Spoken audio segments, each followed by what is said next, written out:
So this lesson is about preparing paper for collage. I prepare paper to use in my sketchbooks and larger works. The colours and textures I create relate to either where I've been or where I might be going. Before a trip to Moscow, I coloured and printed various red papers. I always have a supply of paper with me. Your brief is to create a collection of paper.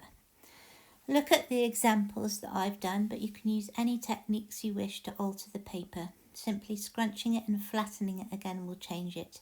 You may want to alter the colour. You can use paint or tea or coffee. Now you have the paper, you're going to create a collage. A mixed media piece can be as big or as small as you like, in your sketchbook, on a board, on a piece of paper, whatever feels right for you. If you're stuck for inspiration for your collage, I've listed a series of titles below. Don't think for too long, just get ripping and sticking. Titles: My Breakfast, Imagined Landscape, The Room, Still Life, Myself, A Map, Paper. Materials useful for this exercise: paper, colour of any kind, glue, and a surface. You could also have a look at Matisse. One of the reasons I was inspired to paint my own paper was Matisse. He had someone else to do it for him. This is a good article. It's on the MoMA website. If you look at the link, you can click on it. Paper is. Good morning. So I am preparing some pieces of paper to use as collage. And I do this from time to time where I just suddenly think I need some blue paper, but rather than using blue paper, that you find in the drawer or that's already blue, it's always a good idea to try and make your own, because there are so many different ways of doing it. Whatever way I do it, it's usually very messy, so it's a good job you can't see what's surrounding me. What I've done so far on this piece of paper is done a really simple monoprint, which I'll show you later, where I just painted some blue and sort of buff coloured oil paints on a piece of glass, sprayed it with some white spirit, and this is just really cheap newspaper. I quite like cheap paper because I like the sound of it, but also it goes all the way through, so you feel like the whole paper is, I don't know, it's stained rather than the colour sitting on top, which is definitely what I like. I will show you some other bits later where what I usually do is I usually put something oil-based on first, and then I put something water-based on. In fact, I'll show you this one, so this, which is currently, is too much. I feel like there's too much going on, but you can see this bit is oil-based. Here's the oil. There's the oil there, and then I've flooded it with blue ink, and of course the oil resists the ink, so you get these really nice sort of textures. I don't know if I can close it. I can, so you can sort of see the textures I'm getting. Anyway, back to the other one. Because the other one has just got one layer on it so far, and let me move it a bit. Another thing I quite like to do is use something really dry on top, and these are very soft pastels, beautiful, but you could use chalk, Conte, and just ordinary chalk actually is fine. Now, what I'm going to do is stop talking for a bit, because I'm going to make some marks. I kind of need to think about what I'm doing, so even though it looks random, it's kind of not.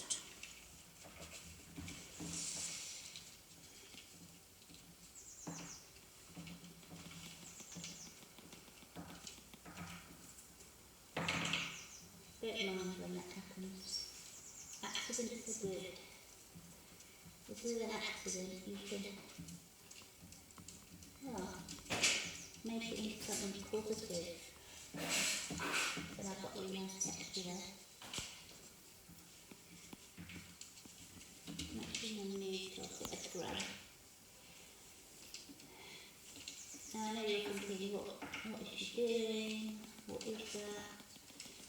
What I'm doing is I'm using my memory, and it's about marks that I've seen. And these marks are actually in Northumberland. And in Northumberland all the sheep was stained blue. Well, some were green, but they were blue where we were staying. And so the blue is the stain of the sheep. But these colours that I'm putting over the top, these sort of greys and this kind of an ochre colour, I need a greener colour actually that I'll do later, but this is like the landscape coming over the top, and this is kind of like, I don't know, it's like grasses, or so when I went for a walk early in the mornings, it was really cold, frosty, and the grasses were sort of shiny, so they stood out as a line. Anyway, the purpose of these bits of paper is not, they're not things in themselves. I'll tear them up and I'll use them in other drawings as collage. So what I'm really doing is I'm getting some references to textures and shapes and colours that I like. And then I might forget about them for a bit and put them in a box, and then I'll be doing a piece of work and I'll think, oh, I remember doing that piece of paper. I'm just going over that blue there because I probably wouldn't use that blue as it was. If I do that, you know, I could tear that section out and I feel like I could do something with it. Anyway, I'm going to leave that one for now and I'll show you another one a bit later.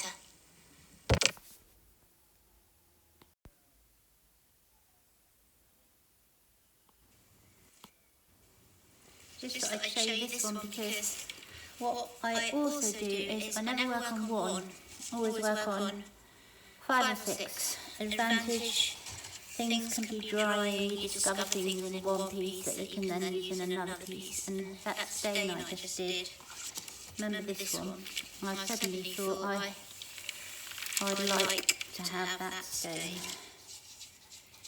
I'd like to have it on here, but I think I'm going to go there. It's just going to dry a little bit lighter, but I'll make it look less like the seaside.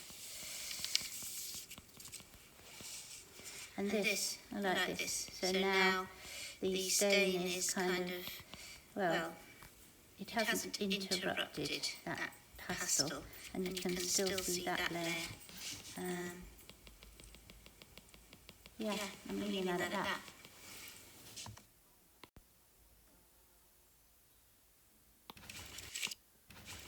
So, I don't actually like this one, and I know that I don't need to like it, because I could just take bits. I kind of want to like it more than I do, so there's a hole. I wanted to show you how you can tear.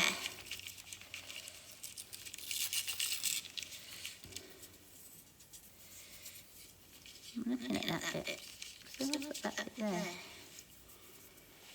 Right. Just a poke. I think the bit is hasn't got any room to breathe. And by taking bits out, I can give it space. Not going to put that in. In fact, I'm going to do something quite dramatic, to be honest. I'm going to just tear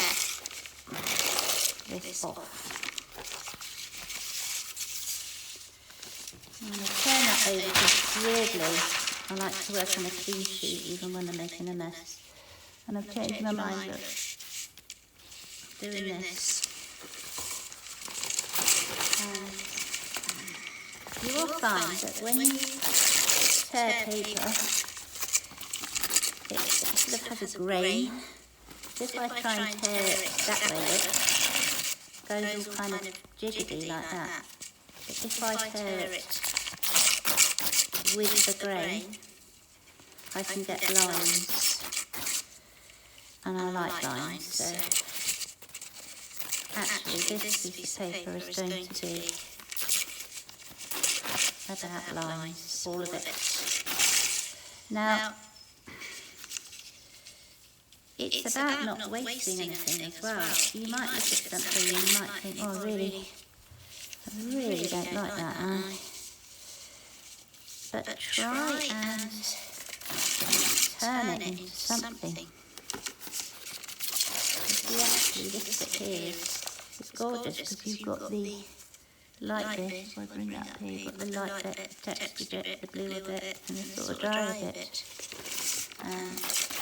And I can arrange them. What I'll do is I'll do a bit more ripping, and then I'll probably go away. I just want to say one more thing before I go away, and that is that see that side of the paper, and you see that side of the paper, how different they are. Well, when you rip, you can decide to have one from that side of the paper, and one from that side of the paper. And that's interesting because those two have a relationship with each other. They're the opposite way around. Anyway, I won't make you watch all of this ripping, but I will come back when I've stuck it all down and worked out what I'm doing.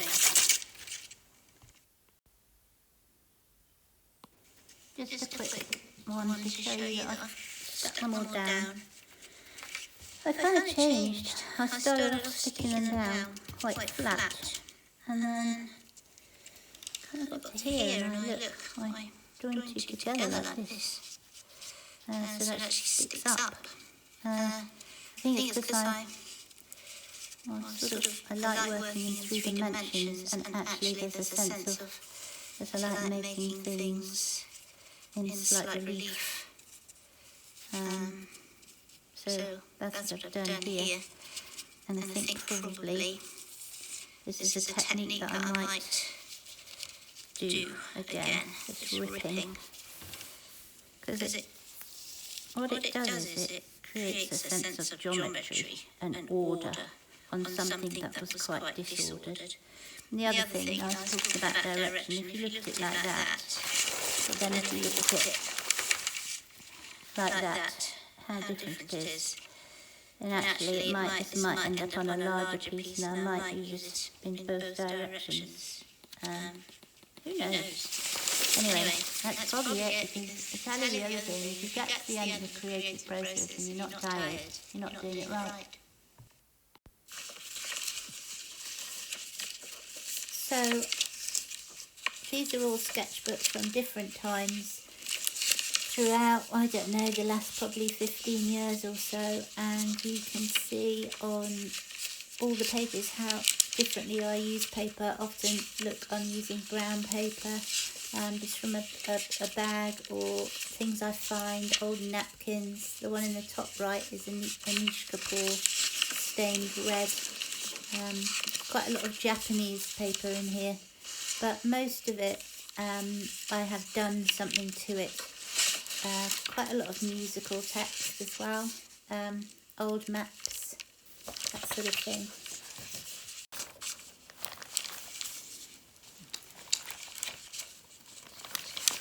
So what you need to do now is find some paper. It might just be a piece of newspaper that you're going to scrunch up into a ball. I don't know, put some tea on it, straighten it out, give it an iron, and use it in a collage. Remember the titles that I gave you at the beginning if you need any help. But basically, you want to be celebrating the paper that you make and have fun.